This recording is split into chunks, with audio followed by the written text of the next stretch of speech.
Good morning. Good morning, Professor Antoinette Fauve-Chamoux. Good morning, Helena. Good morning. We are today here doing this very small interview under the Congress that we have held here in Nova on the hecatombs of war, impacts on health, demography, and modern political thought, 19th to 20th centuries.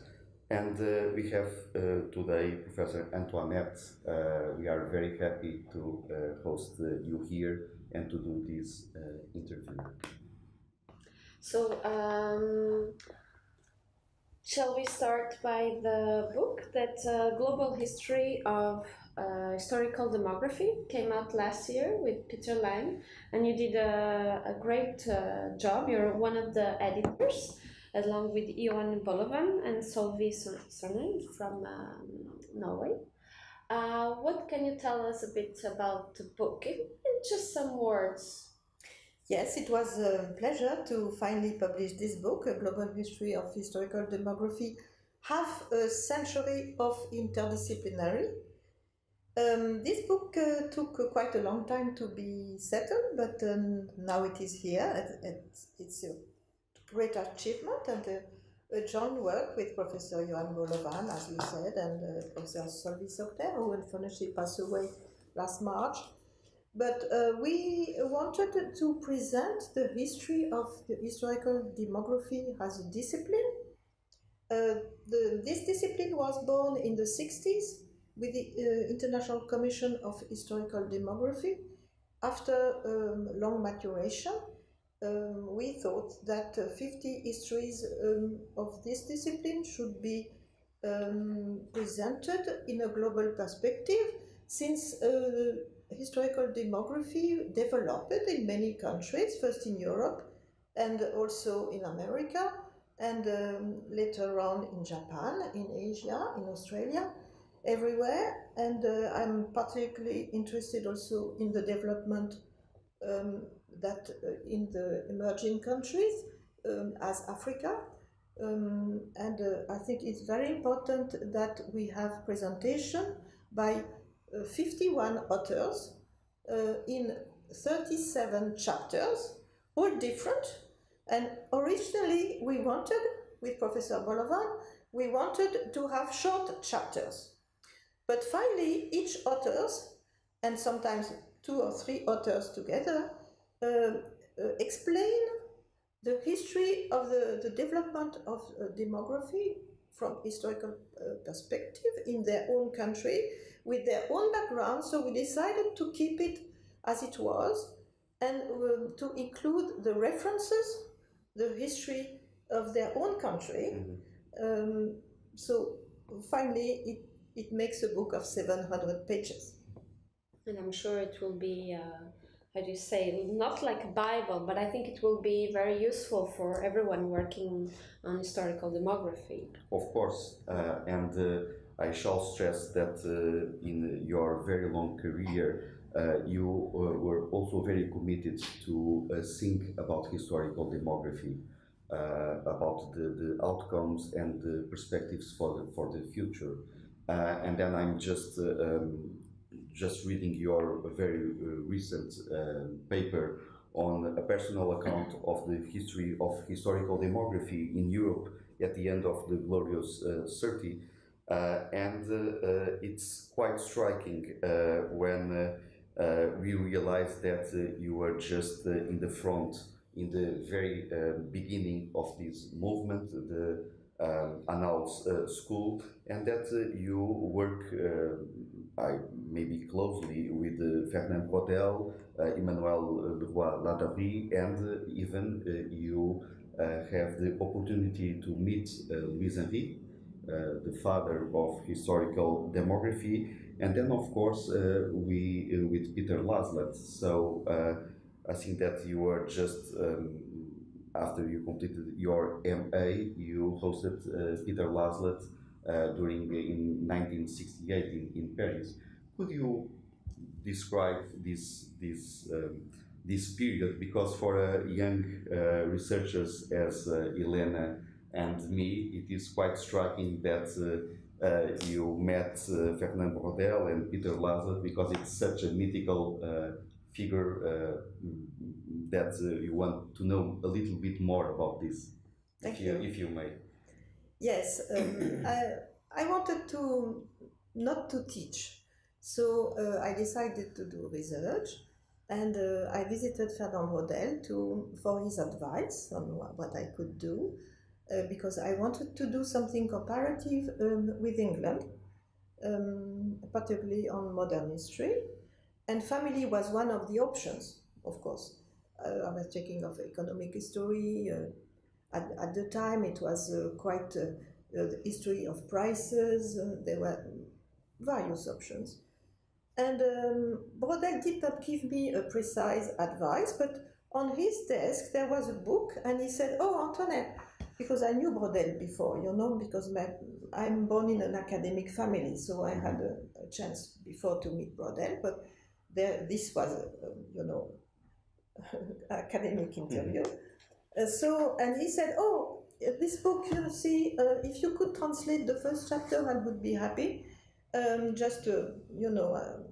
then maybe if it's good, we can think of giving you the translation." So, because he knew my English was not too bad. I say, "Of course, Professor, I have a look to this." And when I left him, I saw it was Peter Laslet's book. It was Peter Laslet's book, "The World We Have Lost," published in '65. So it was the English version, of course. And Braudel wanted to publish a French version, which was an excellent idea. And I felt, okay, I tried to do that. So I've been working hard for 2 weeks translating this. And when I came back to him, he just told me, "Oh, thank you." And he put my translation on the corner of his desk and he said, "I'm sorry, now the publisher has found another translator." Okay, I was very disappointed, of course. But you could visit Leroy Ladurie because he needs an assistant, so maybe you could fit in the job. So I took an appointment with Leroy Ladurie, Emmanuel Leroy Ladurie, who was quite well known already for his book on Languedoc. And of course, Leroy Ladurie, when I met him, he said, "Do you know what is a fiche-Henri?" I said, "No, Professor, not yet, but if I can look for that, and maybe next week I can tell you what it is, a fiche-Henri." And he said, "Because there is quite a job to do," and he showed me a big pile of documents. So came back next week. So I looked for buying this book, and I couldn't find it. That's why I was desperate. And finally, I went to Presse Universitaire de France in Paris, near the Sorbonne, and they said, "You're looking for this book, which is a kind of manual." So finally, I got it, and I got 2 books because Louis-Henri had published 2 books. So I spent 3 days reading those books and said, "Dear me, this is quite difficult." But finally, I saw Emmanuel Leroy Ladurie again. I took an appointment, and he was not there. And another gentleman was sitting on his on his chair. I was a bit surprised. So I don't know who he was at all. And he said, "Okay, you're going to do the job, okay?" Without knowing me at all. And this was François Furet. Yeah. Yes, and he said, "Oh, Emmanuel is in Princeton, so I'm sorry he cannot answer to you, but please do take this." So he gave me the huge pile of documents, and you in a month you tell me if it is okay, and so you have to do the calculation that Louis-Henri explained in his book, and goodbye. It was very short. Very short. And I thought, okay, I have a job. And I spent 2 months doing those calculations, which were not easy. And when Emmanuel came back, then I gave my results, and I had made nice graphs. So Laura Leroy said, that is interesting.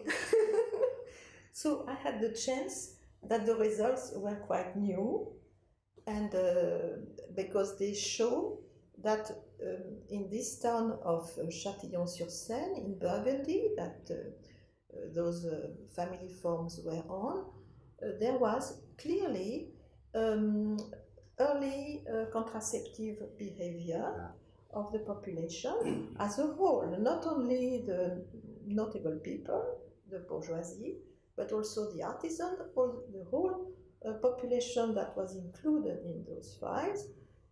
It was a small town of Burgundy, was really contraceptive. So Laura Ladurie was so happy that I found that. I said, but you need to check with Louis Henri because, and you know, maybe you were wrong in your calculations. So. It's too good to be true. It's so, Yes. so new that it must be checked. Yes, so he was a bit anxious. So I went to visit Louis Henri, and actually in between I became, you know, I had been to the Louis Henri's seminar to learn more about his method. And Louis Henri was very calm, and he said, okay, I see. I have to do it again. So in 2 days you come back and I'll tell you. So actually Louis Henri did all the calculation in 2 days, of course. And when I came back, he said, that's really good. So it's all by chance that I really was in historical demography, and that I had a chance to publish an article on this.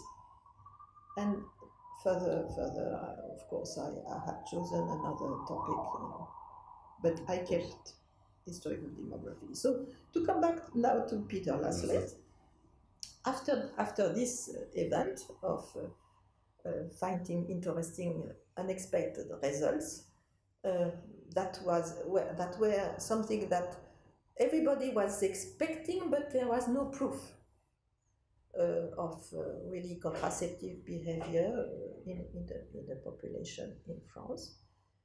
I met Peter Laslett because he had Brodel, after publishing the project of publishing his book, The World We Have Lost, in French. The book was not yet out, but Peter Laslett was invited to give as a 1 month or 2 months professorship, and I was asked to help him in his contacts. So and to also help him because his French was not very bad, was quite good, but he was not acquainted with talking in a seminar and answering questions. So I was in charge of taking him around and helping with the translation and presentation and answering questions. So he did one conference, and then it was the student revolution. So he couldn't do the second, he couldn't do the third, and he couldn't do the fourth. It was May 68. So, but we had a lot of talks together, and he attracted me to family history. Okay, so it's in a way thanks to him that you and thanks to the revolution. And thanks to the May 68, thanks to the Parisian students that you came. So it might say in a certain way that you were the PA, the personal assistant of Peter Laslett in Paris. During such an important event. Important event, of course. And, well, actually, if you, I don't know, like for those that would also like to work in family history or historical demography, how do you think the future for us, young historians, will be? If you have any perspectives. Because my idea is that after the 60s, the 70s, until the 90s, we have a huge development of historical demography, but in a certain way, later on, there was a kind of problem of issue to trace what is historical demography, because it was in a certain way overlapped with the family history and the economic history. And I think that now we face in Europe the problem of the renewing the generations working on historical demography. How do you see these big questions for us? When I began, it was a kind of boom of quantitative history. There was a kind of enthusiasm about quantitative history, and the development of computers was extraordinary in the following decades. And then there was a kind of disappointment, and it was too hard to do those calculations. The machines were, huge machines, and you had to spend. I did spend nights in a laboratory to get results, and the huge machine were getting a lot of paper out with sometimes many zeros. It was quite hard, and people shifted much to mortality studies. And of course, history of the family developed a lot with Philippe Ariès, with many within the French school of the Annal School, but also in England. And because of this connection with Peter Laslet, I was invited to Cambridge, and I participated to the maturation of this huge book that Peter Laslet and Richard Wall published at the Cambridge Group for the History of Population and Social Structure in Cambridge on household and family in past time, which is still, it had been very controversial because this book was bringing new methods and typology that could be critical, but it was really there, and it allowed comparative studies all over the world. So I want to say that this book that we mentioned previously is history of historical demography, but it includes history of the family. And I think it's not two different domains. I think they work together, really. Because demography is history of the population. It was called in the past population studies, history of the population. But demography is anonymous figures, but we are interested also in really what's happened at the household level and in the villages and the community levels. So it's what the Annal School brought. It's this view of comparative and multi-level and analysis. Yes. So we both would like to thank you for this kind of personal moment where we exchange some words. Is there anything you would like to add? Or I think there is a big future, and that a new generation has the chance to have possibilities of big data to be analyzed, both at the individual level and the longitudinal level. And there is really collaboration, which is very important, and thanks to Professor Bolovan, I think we have this commission, International Commission of Historical Demography, which is a network allowing young people to be connected together and to arrange their future together. Thank you very much. Thank you. Thank you very much, Professor Antoinette Fauve-Chamoux. Thank you. Thank you.